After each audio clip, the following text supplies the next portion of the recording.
Hello friends, कसे आहात तुम्ही सगळेजण. आज विचार केला की चला आज बोंबील बटाट्याची आमटी बनवूया. दर बुधवार आणि रविवारी चिकन खाऊन कंटाळा येतो. म्हटलं आज काहीतरी शॉर्टकटवालं काम करूया, म्हणून मग हे बटाटा आणि बोंबीलची आमटी बनवायची ठरवली. सगळ्यात पहिले तर बोंबीलचे डोके पहिलं काढून घेतलं.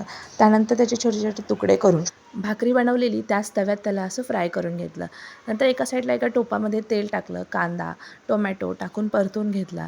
त्यात चवीपुरतं मीठ, कांदा लसूण मसाला, चटणी, काश्मीरी रेड चिली पावडर हे सगळं टाकून छान असं परतवून घेतलं. तोपर्यंत बोंबील छान पाण्यामध्ये भिजत होते. कधीतरी असं खायला चांगलं वाटतं आणि करायला पण जास्त वेळ लागत नाही. मला तर खूप आवडते.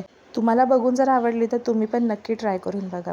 आता बोंबील एका साईडला जे पाण्यामध्ये भिजत टाकले होते ते चांगले भिजलेत. आता त्यातलं पाणी काढून घेतलं, बटाटा टाकला आणि हे दोन्ही छान असं परतवून घेतलं. त्यानंतर आता याच्यामध्ये पाणी टाकलं आणि पाणी टाकून बघितलं की किती हवे ती. मला काही जास्त पातळ अशी आवडत नाही, त्यामुळे मी काही पातळ करत नाही. आता हे दोघांसाठीच बनवायचं आहे, त्यामुळे कमीच केलेली आहे.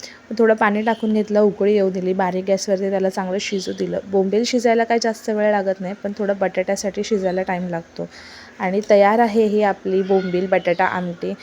बटाटा हा अद्विकासाठी टाकलेला आहे, पण खूप छान लागतो. तुम्हाला जर ही डिश आवडली असेल तर लाईक करा, चॅनलला सबस्क्राईब करा आणि अशाच नवीन नवीन व्हिडिओ बघत राहा. Thank you so much.